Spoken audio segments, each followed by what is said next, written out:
솔로몬 왕에게는 아주 아름다운 딸이 한 명이 있었습니다.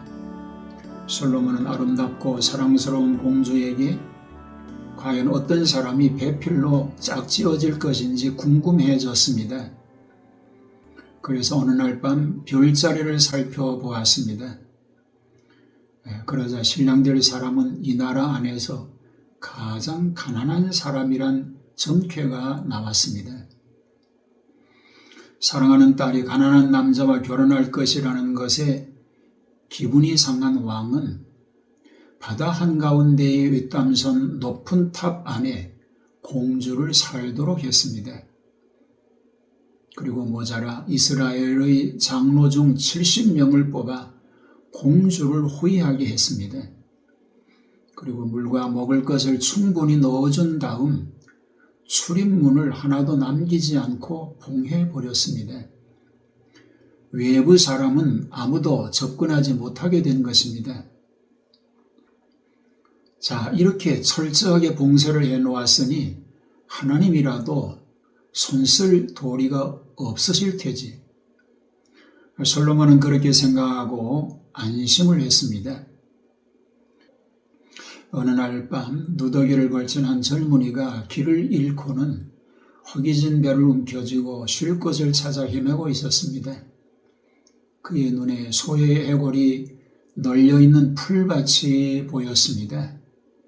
젊은이는 조금이라도 몸을 따뜻하게 할 생각으로 소의 갈비뼈 안으로 들어가서 몸을 뉘었습니다.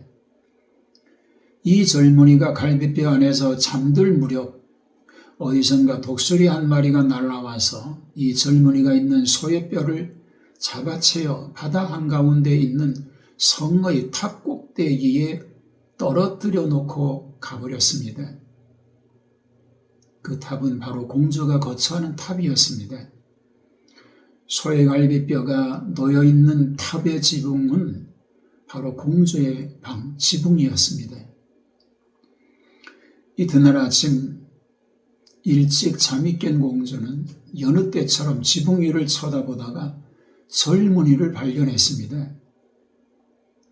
누구시길래 이런 곳에 계신가요? 저는 유대 백성으로 아크라라고 합니다. 거리를 헤매고 있는데 커다란 독수리가 나를 이곳에 물어다 놓았습니다. 젊은 남자를 오래간만에 보게 된 공주는 젊은이를 자기 방으로 데리고 갔습니다. 그리고는 목욕을 하게 하고 새 옷으로 갈아입게 했습니다. 그러자 아크라는 몰라볼 정도로 미남이 되었습니다. 더욱이 젊은이는 지혜로웠고 경전을 통달하고 있었기 때문에 얼마 후 공주는 이 젊은이를 그만 사랑하게 되었습니다. 어느 날 공주가 젊은이에게 물었습니다. 저와 결혼해 주신다면 저에게 축복이 될 것입니다. 저에게 축복을 주실 마음이 없으십니까? 그건 제가 바라던 바입니다. 허락만 해주신다면 제게도 크나큰 축복이 될 것입니다. 젊은이는 그 자리에서 자기 손가락을 물었습니다. 그리고는 피를 내어 결혼을 약속하는 글을 썼습니다.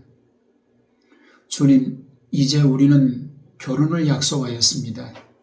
저희들을 축복해 주시고 사랑의 증인이 되어 주십시오.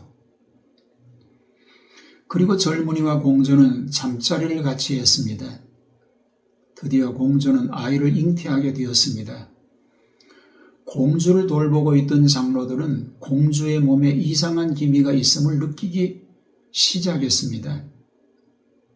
저 공주님, 혹시 아이를 잉태한 것이 아니십니까? 네, 그렇습니다. 공주가 아무렇지도 않게 대답하자 신하들은 모두 놀랐습니다. 도대체 어떻게 공주가 아이를 잉태하게 되었단 말인가? 신하들은 솔로몬의 노여움을 각오하고 왕에게 사자를 보내어 공주의 소식을 알렸습니다. 사랑하는 딸의 몸에 이상이 있다는 보고를 받은 솔로몬은 배를 대령시켜 공주가 있는 섬으로 갔습니다. 그리고 공주를 불러 자초지종을 물어보았습니다. 하나님께서 얼마 전에 제가 있는 이곳으로 젊은이 한 사람을 보내주셨어요. 그 사람은 잘생겼을 뿐만 아니라 마음씨도 한없이 온유하고 재능도 많습니다. 그리고 성경에도 조예가 깊습니다. 공주의 말을 들은 솔로몬은 그 젊은이에 대해 궁금증이 생겼습니다. 드디어 그 젊은이가 대왕 앞에 나섰습니다. 대왕은 우선 그의 잘생긴 외모에 호감이 갔습니다.